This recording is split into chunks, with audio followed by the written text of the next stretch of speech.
নারায়ণগঞ্জের বহুল আলোচিত ৭ খুন মামলার আপিল এখনও নিষ্পত্তি হয়নি। ঘটনার ১২ বছর পার হলেও আসামিদের সাজা কার্যকরের অপেক্ষায় ক্ষতিগ্রস্ত পরিবারগুলো। এছাড়া সরকারের পক্ষ থেকে আশ্বাস দেওয়া হলেও কোনো ধরনের সহায়তা পাননি নিহতদের পরিবারের সদস্যরা। নারায়ণগঞ্জে অন্য ৬ জনের সাথে খুনের শিকার হওয়া তাজুল ইসলামের কবরের পাশে প্রায়ই দাঁড়িয়ে থাকেন তার বাবা। সাথে বড় ভাইয়ের কবরের সামনে আসেন তাজুলের ছোট ভাইও।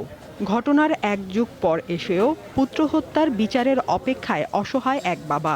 অনেকভাবেই বলছি যে আমরা আশা করি যেভাবে হাইকোর্ট শেষ হচ্ছে আপিল বিভাগও এবার শেষ করবে খুব দ্রুতভাবে। কিন্তু প্রতি বছরই আমাদেরকে আশ্বাস দিচ্ছে খুব দ্রুত হচ্ছে, কিন্তু এভাবে করতে করতে আজ ১২ বছর শেষ। জনাব তারেক রহমান সাহেব উনিও কিন্তু একজন ভাইহারা। তো আমি একজন ভাইহারা হিসেবে বর্তমান প্রধানমন্ত্রীর কাছে অনুরোধ করব এই হত্যাকাণ্ডের বিচারটা যেন দ্রুত কার্যকর হয়।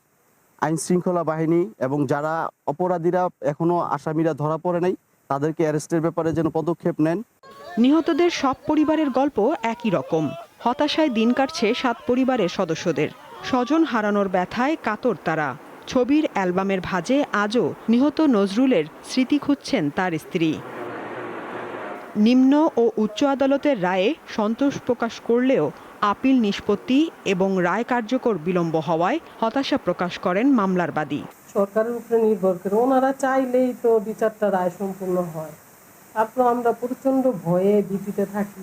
সবাই বলে যে নূর হোসেন নাকি আয়সা পড়বে, নূর হোসেন নাকি আয়সা। ভাই আমরাই তো ক্ষতিগ্রস্ত, আসলে তো আমাদের উপরে প্রতিশোধ নেব, কারণ প্রচন্ড যুদ্ধ করছে এই মামলার জন্য। রাষ্ট্রপক্ষ বলছে আসামিরা মামলা বিলম্ব করার উদ্দেশ্যে আপিল করছে, তবে চূড়ান্ত নিষ্পত্তির জন্য আন্তরিকভাবে কাজ করছেন তারা। ফ্যাসিস্ট সরকারের সময় তারা আপিল করে দীর্ঘদিন মামলাটাকে ঝুলিয়ে রেখেছিলেন, কোনোভাবেই আপিল হিয়ারিং হয়নি। বর্তমানে লিভ টু আপিলের জন্য পেপার বুক তৈরির পর্যায়ে আছে। যে কোনো সময় এই মামলাটা চূড়ান্ত শুনানি হবে।